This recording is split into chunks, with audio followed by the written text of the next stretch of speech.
Oke guys, kembali lagi bersama saya di channel Raja Rumput. Dimana kali ini kita akan melanjutkan alur cerita dari Battletrooks The Heaven Season 5 episode ke-159.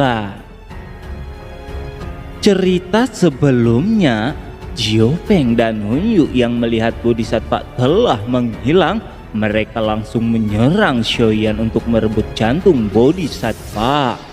Hingga memaksa para wanita cantik Xiaoyan memasang badan untuk melindunginya. Setelah Xiaoyan terbangun, dia merasakan jika dirinya berada di puncak Daozun Bintang 9.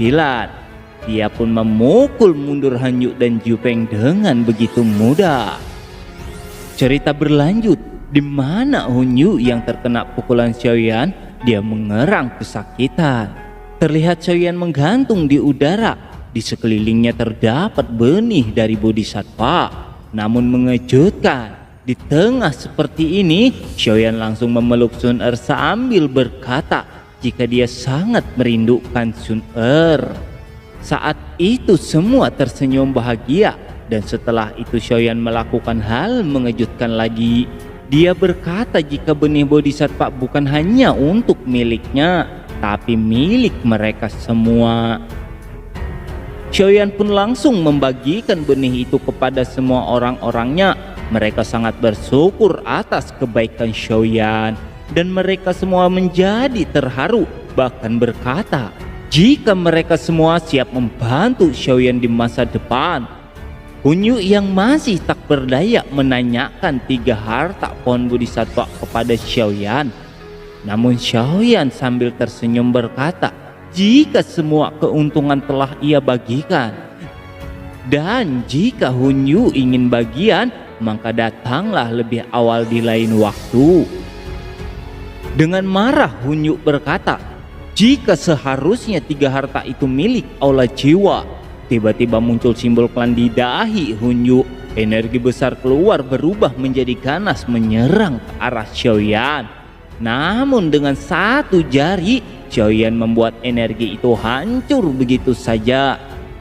Xiaoyan yang tidak tahu dengan rencana Hunyu dan Jiopeng, dia masih tersenyum sebelum Jiopeng terbang dengan energi ponek iblis surga menutup ruang di daerah mereka. Membuat Xiaoyan bertanya-tanya kenapa Hunyu menutup ruang di sekitar sini.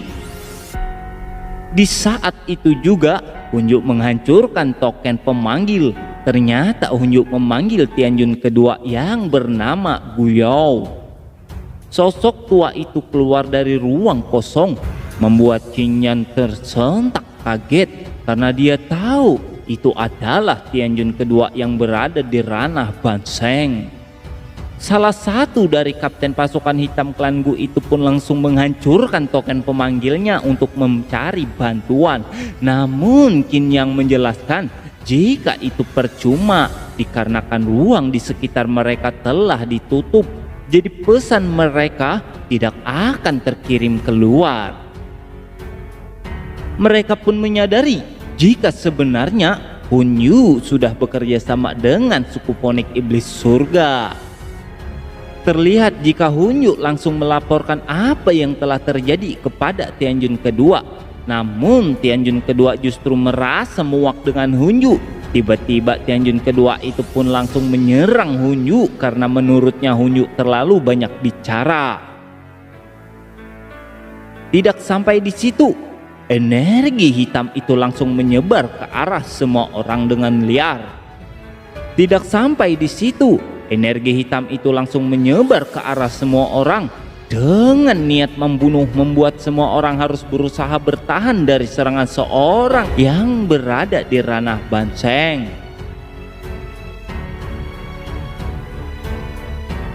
Di sini Tianjun kedua itu menyadari jika Sun-Er adalah orang yang dikabarkan memiliki api surgawi urutan keempat dan bahkan memiliki garis keturunan ilahi.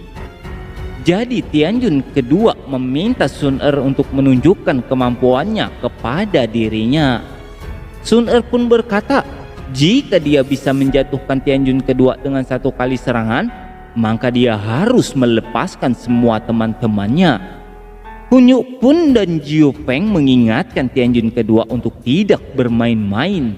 Tapi justru dia memukul mereka berdua hingga terlempar. Hingga Jiu Peng dan Hunyuk hanya bisa menunduk, tidak berani melawan. Akhirnya Guyao atau yang disebut Tianjun kedua menyepakati pertarungan dengan Sun Er. Di sini Sun Er mengumpulkan dan memusatkan dokinya hingga membentuk telapak tangan raksasa berwarna emas yang langsung melesat ke arah Guyao. Guyao masih berdiri tenang sambil bergumam jika klan Gu dan klan Jiwa sama-sama ahli dalam menggunakan teknik segel tangan, dan yang dia rasakan jika yang dilakukan Sun Er sungguh menarik. Ketika serangan Sun Er hampir menyentuh Guyao, Guyao mengeluarkan doki kegelapan dengan teknik 10.000 kerangka, membuat Sun Er yang melihat itu terkejut. Namun Sun Er terus berusaha dengan formasi pembakaran surgawi kaisar emas. Seketika Sun Er pun berteriak, "Hancurkan!" Saat itu juga wujud tengkorak itu hancur. Namun ketika semua sudah merasa senang, tiba-tiba energi itu berfluktuasi kembali dan menyerang formasi Sun Er hingga formasi itu pun berhasil dihancurkan Guyao. Guyao mengakui kemampuan Sun Er, bahkan memuji pencapaiannya. Namun Guyao berkata, hari ini Sun Er harus mati di tempat ini. Saat ini Sun Er tersungkur sambil memuntahkan darah segar. Namun saat itu Sun Er justru tersenyum sambil berkata, jika sebenarnya yang melawan Guyao bukan dirinya. Seketika Xiaoyan muncul dari belakang Sun Er dengan teratai amarah budak di tangannya yang langsung dilemparkan ke arah Guyao. Namun Guyao atau Tianjun kedua itu masih santai, malah sebenarnya dia sudah tahu rencana dari mereka. Sambil tersenyum Tianjun kedua berkata, jangan kecewakan dia karena sudah memberi banyak waktu untuk Xiaoyan menggabungkan api surgawinya. Xiaoyan pun berteriak jika Tianjun kedua tidak akan kecewa dengan hasilnya. Guyao tertawa keras sambil meremehkan Xiaoyan. Tianjun kedua itu mengeluarkan jirah tulang 10.000 jiwa sambil berkata, biarkan orang tahu perbedaan kekuatan mereka. Dan akhirnya dua kekuatan besar bertabrakan menciptakan tekanan yang luar biasa Edun, hingga membuat semua orang di sekitar dipaksa mundur. Terlihat kelompok dari sekte Ponik Iblis Surga juga terlempar dan terluka ketika terkena tekanan dari tabrakan kekuatan Xiaoyan melawan Tianjun kedua. Beberapa saat kemudian setelah efek ledakan itu menghilang, terlihat Xiaoyan dan Guyao masih berdiri di sana. Hunyu yang melihat itu pun masih gembira karena jirah Tianjun kedua masih kokoh. Namun sedetik kemudian jirah itu retak bahkan hancur berkeping-keping, membuat wajah Hunyu pucat pasih melihatnya. Tianjun kedua juga masih bisa tersenyum sambil mengatakan, wajar saja jika orang-orangnya telah banyak menjadi korban di tangan Xiaoyan. Ternyata kemampuan Xiaoyan memang luar biasa. Tianjun kedua itu pun akhirnya memasang wajah jahat dengan niat membunuh yang padat, karena sekarang gilirannya untuk menyerang. Ketika semua orang merasa ditekan dan tak berdaya, Xiaoyan yang melihat itu tidak ingin memberikan banyak kesempatan. Dia langsung mengepalkan tinju dengan diselimuti api 3000 pembakaran. Namun sayang, serangan Xiaoyan kali ini dengan mudah ditepis oleh Guyao. Bahkan Xiaoyan memuntahkan darah sambil meraung menahan rasa sakit. Tianjun kedua itu membentuk sebuah pusaran energi untuk menyedot Xiaoyan.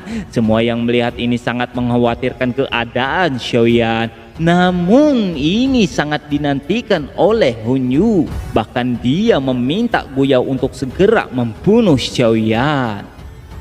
Seketika di saat-saat yang kritis, Yao muncul tepat di depan Xiaoyan sambil mengingatkan Guyao jika tindakannya sangat memalukan. Di sini ternyata serangan Xiaoyan sengaja dilakukan untuk menghancurkan penghalang yang dibentuk oleh sekte Ponik Iblis Surga, hingga dia bisa menghancurkan token pemanggil untuk meminta bantuan kepada gurunya. Guyao yang melihat Yao Chen hanya bisa tercengang. Xiaoyan tersenyum kepada Guyao sambil berkata, jika dia tidaklah bodoh dan arogan hingga berpikir bisa mengalahkan seorang dosen dengan kemampuannya saat ini. Saat itu Guyao menyadari tujuan serangan Xiaoyan, membuat Guyao harus sekali lagi mengakui Xiaoyan yang memiliki rencana yang matang. Akhirnya Yao Lao dan Guyao sama-sama meledakkan doki mereka, dan saat itu juga tetua Tong Xuan muncul sambil berkata, jika dirinya akan membantu Yao Lao ketika dia melihat keadaan Sun Er yang terluka cukup parah. Hal ini memicu Tong Xuan menjadi sangat marah hingga benar-benar akan bertindak serius kepada Guyao. Hun Yu yang melihat itu bergumam, ini pertama kalinya dia melihat tetua Tong Xuan marah. Guyao atau Tianjun kedua itu pun berkata, jika Hun Yu tidak pernah melihat Tong Xuan di masa mudanya. Dan akhirnya Tianjun kedua itu meminta agar semua orang mundur dan mengakhiri masalah hari ini. Ketika Guyao telah membuka portal dan menarik orang-orangnya, membuat Yao Lao menjadi marah karena Guyao tidak bisa pergi setelah melukai muridnya. Namun Xiaoyan dengan cepat meminta gurunya untuk bersabar. Karena Xiaoyan khawatir jika mereka bisa memanggil bantuan lagi, hal itu bisa membuat mereka menambah masalah saat ini. Hun Yu dengan wajah marah menatap Xiaoyan dengan tajam. Xiaoyan pun berkata, jika mereka pasti akan bertemu lagi, dan saat itu dia sendiri yang akan menyelesaikan masalah ini. Setelah situasi benar-benar terkendali, Yao Lao pun dengan bangga memuji Xiaoyan. Bahkan bukan hanya itu saja, tetua Tong Xuan juga mengakui usaha yang telah Xiaoyan lakukan. Xiaoyan yang mendengar itu mengepalkan tangannya sambil berterima kasih kepada Tong Xuan karena sudah datang membantu mereka.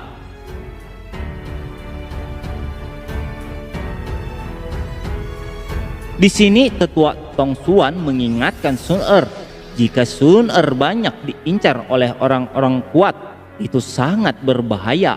Bahkan sekarang Patriark sangat mengkhawatirkannya. Di sini tetua Tong meminta Sun Er dan yang lainnya untuk segera kembali ke alam Gu. Sun Er yang mendengar itu menjadi murung dan langsung memeluk Xiaoyan sambil berkata, jika dia akan berusaha secepatnya untuk menerobos ke tingkat Banseng, agar tidak ada lagi yang bisa memisahkan mereka berdua. Singkat cerita, kita dibawa ke pavilion bintang jatuh, di mana terlihat Feng Zunze sedang berusaha mengambil pil bis dari Xiao Xiao. Namun Xiao Xiao tidak ingin memberikan karena Xiao Xiao berpikir jika itu adalah seekor kucing yang biasa dan yang sangat lucu baginya. Feng Zunze pun terus berusaha membujuk Xiao Xiao sampai akhirnya Ratu Medusa datang dan menegur Xiao Xiao, bahkan memberinya pelajaran karena sudah terlalu nakal saat mereka tidak ada.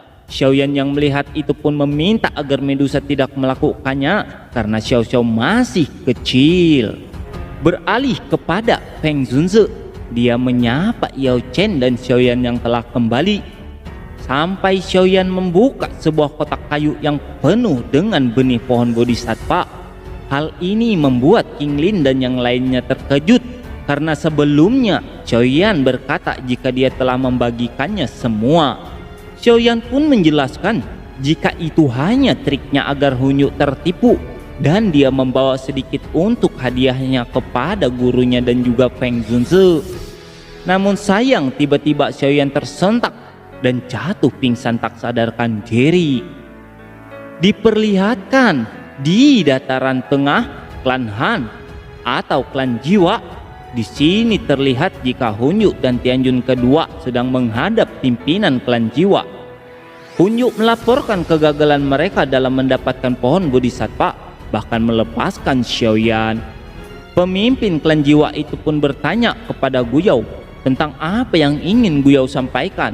Guyou menjelaskan, jika mereka tidak bisa bertindak terlalu jauh melawan klan Gu tanpa jantung Bodhisattva, karena hal itu malah akan menunjukkan kekuatan mereka lebih awal.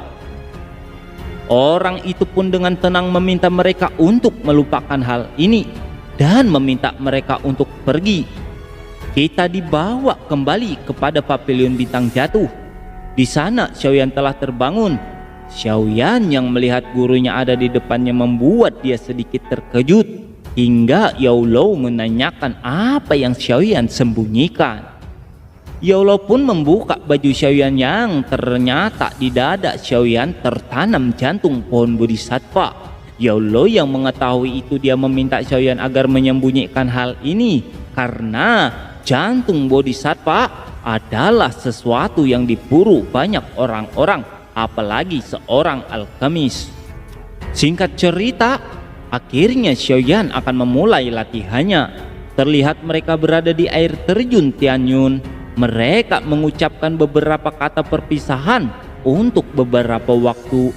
Feng Zunze pun meminta Xiaoyan jangan khawatir, dia dan Yao Chen akan mengurus semuanya. Yao Lou pun mengeluarkan kotak kayu yang berisi pil dari benih Bodhisattva yang telah dia sempurnakan. Xiaoyan dengan senang hati membuka kotak kayu itu, ternyata isinya kosong dan sudah tidak ada lagi. Medusa pun tahu siapa yang mengambil pil itu.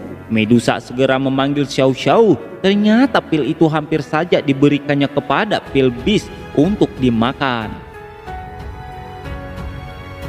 Di sini Medusa kembali memberi Xiao Xiao pelajaran, membuat semua orang-orang meminta Medusa untuk menghentikan tindakannya. Setelah mendapatkan pil itu, Xiaoyan mengeluarkan botol giok. Di sana Yao Lou mendengar suara yang dia kenal. Itu adalah jiwa Han Peng. Xiaoyan memberikan itu untuk gurunya. Terdengar jika Han Peng memanggil-manggil Yao Lou dan meminta agar dibebaskan. Yao Lou pun dengan wajah dingin membuka tutup botol itu. Seketika Han Peng melesat sambil tertawa dan berterima kasih. Namun tanpa ekspresi, Yao Lou menangkap jiwa Han Peng dan langsung menghancurkannya. Yao Lou pun berkata jika dia hanya memiliki satu murid saja, ia bernama Xiaoyan.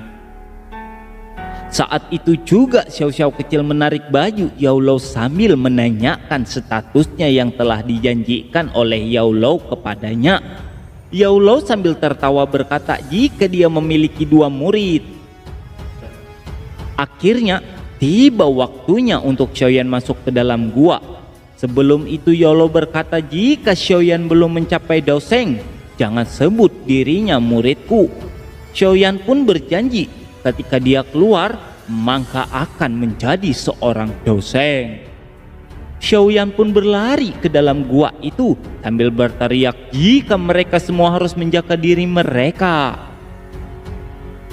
Musim silih berganti. 2 tahun telah berlalu.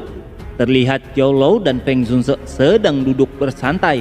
Tiba-tiba Medusa masuk dan mengabarkan jika Sekte Langit Mendalam akan membentuk aliansi yang bisa membuat ancaman bagi pavilion mereka. Dengan santai Yao Lou menjelaskan jika mereka tidak perlu terburu-buru. Karena jika hanya mengandalkan kekuatan aliansi yang dibentuk oleh Sekte Langit yang Mendalam, maka itu tidak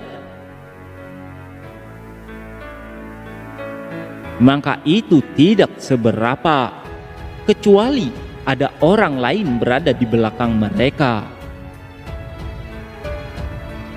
Oke guys, terima kasih telah menonton video ini sampai selesai. Jangan lupa tetap bersabar untuk menunggu episode ke-160. Karena sekarang kita sudah mempersiapkan banyak bahan dan upload kita tidak akan pernah telat lagi untuk saat ini. Bye bye.